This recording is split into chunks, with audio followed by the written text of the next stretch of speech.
अस्सलाम वालेकुम viewers, welcome back to my YouTube channel. कैसे हैं आप सब? उम्मीद करती हूँ सब खैरियत से होंगे। आज हम बनाएंगे एक बहुत ही स्पेशल मटन मलाई हांडी। मटन मलाई हांडी वो रेसिपी है जिसके बारे में मैं दावा कर सकती हूँ कि जब आप इसको फर्स्ट ट्राई भी देंगे तो ये परफेक्ट किस्म की बनकर तैयार होगी। वीडियो को स्किप मत कीजिएगा। वीडियो के दौरान ही कुछ टिप्स हैं जो मैं आप लोगों से शेयर करूँगी, फिर जो रिज़ल्ट होगा उसको देखकर सब हैरान रह जाएंगे। कम टाइम में मटन की बेहतरीन रेसिपी बनाना चाहते हैं तो ये वीडियो आपके लिए है। तो शुरू करते हैं इस रेसिपी को बनाना। सबसे पहले मैंने ली है एक कढ़ाई और इसके अंदर शामिल करेंगे ऑयल। यहाँ मैंने हाफ कप ऑयल का इस्तेमाल किया है। अब इसमें शामिल करेंगे कुछ खड़े मसाले, 1 इंच का टुकड़ा दालचीनी, 1 बड़ी इलायची, 3 से 4 छोटी इलायची और 5 से 6 लौंग। इन्हें इस गरम ऑयल में कुछ ही सेकंड्स के लिए फ्राई करेंगे, तकरीबन 30 से 40 सेकंड तक। जब इनकी खुशबू अच्छी सी आने लगेगी तो इसमें डाल देंगे प्याज। मीडियम साइज़ के 2 प्याज को छोटा छोटा रफली काट कर ही डाला है मैंने। अगर बड़े साइज़ का है तो आप 1 शामिल कर दें। इन प्याज़ों को हमने हल्का सा गोल्डन करना है, गोल्डन ब्राउन नहीं बल्कि हल्का सा सोते करना है। जैसे ही प्याज़ों का कलर हल्का सा चेंज होगा हम इसमें शामिल कर देंगे मटन।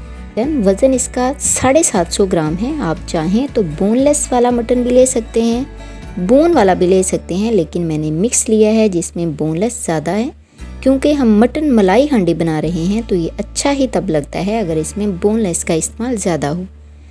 इसे अब हमने खड़े मसालों के साथ 5 से 6 मिनट तक मीडियम टू हाई फ्लेम पर फ्राई करना है। 5 से 6 मिनट बाद मटन का कलर देखें वाइट हो गया है, ये निशानी है कि ये अच्छे से भुन चुका है। अब इसमें हम डालेंगे 2 टेबलस्पून अदरक लहसुन का पेस्ट। इस अदरक लहसुन के पेस्ट को भी हमने 2 से 3 मिनट इस गोश्त के साथ लाजमन भून लेना है ताकि इसका कच्चापन भी निकल जाए। अब इसमें शामिल करेंगे 1 टेबलस्पून नमक, हल्का सा मिक्स करेंगे और फिर इसमें शामिल कर देंगे हम पानी। 4 गिलास पानी डाला है मैंने। अगर आप इसे प्रेशर कुकर में बना रहे हैं तो 1.5 गिलास पानी और 10 से 12 मिनट तक पकाएंगे। मैं चूँकि कढ़ाई का इस्तेमाल कर रही हूँ तो 4 गिलास पानी और इसको मैं 30 से 35 मिनट तक पकाऊंगी।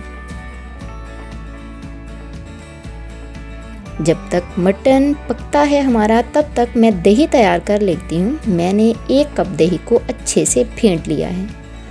अब मैं इसमें शामिल कर दूँगी काजू का पेस्ट।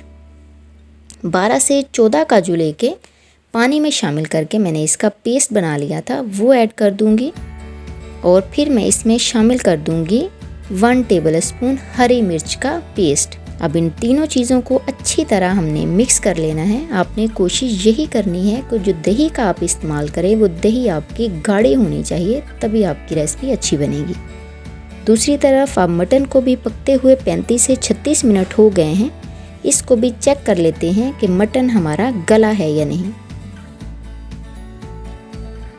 गोश्त हमारा बहुत अच्छे से गल चुका है। अब यहाँ हम इसमें ऐड कर देंगे दही वाला मिक्सचर जिसमें काजू का पेस्ट भी है और सब्ज़ मिर्च का पेस्ट भी है।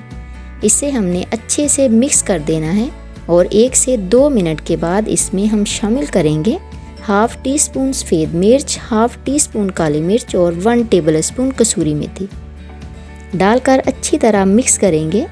आप सेम रेसिपी को बीफ से भी बना सकते हैं, बस फ़र्क यही होगा कि अगर आप प्रेशर कुकर का इस्तेमाल कर रहे हैं तो बीफ को गलाने के लिए आपको 18 से 20 मिनट लग सकते हैं। अब इसे हमने कवर करके 3 से 4 मिनट तक छोड़ देना है ताकि मेथी की फ्रेगरेंस, इसकी खुशबू अच्छी तरह गोश्त में मिक्स हो जाए।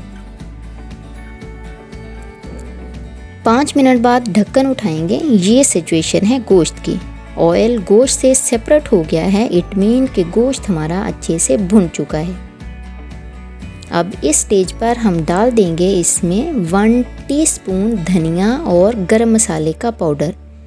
इसे आपने एंड पर ही डालना है। अगर शुरू में ही डाल दिया तो ग्रेवी का कलर डार्क सा हो जाएगा और वो अच्छा नहीं लगेगा। इसके बाद हम इसमें डालेंगे मिल्क पैक क्रीम। ये मैं डाल रही हूँ 3 से 4 चम्मच। ये इतने रिच है फ्लेवर में कि इस क्रीम ने हमारी मटन मलाई हांडी को 4 चांद लगा देने हैं। देखें जैसे जैसे मैं मिक्स कर रही हूँ इस ग्रेवी का कलर, इसका टेक्सचर कितना खूबसूरत और वेलवेटी सा हो रहा है।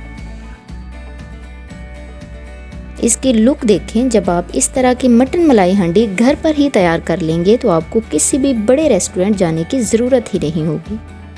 बहुत ही मज़ेदार सी मटन मलाई हांडी बनकर तैयार है। देखने में ये जितनी खूबसूरत लग रही है, खाने में उससे कहीं गुना ज़्यादा लजीज है। हमेशा की तरह वीडियो पसंद आए तो लाइक कीजिएगा, शेयर कीजिएगा, एक प्यारा सा कमेंट, अगर चैनल पर नए हैं तो सब्सक्राइब ज़रूर कीजिएगा।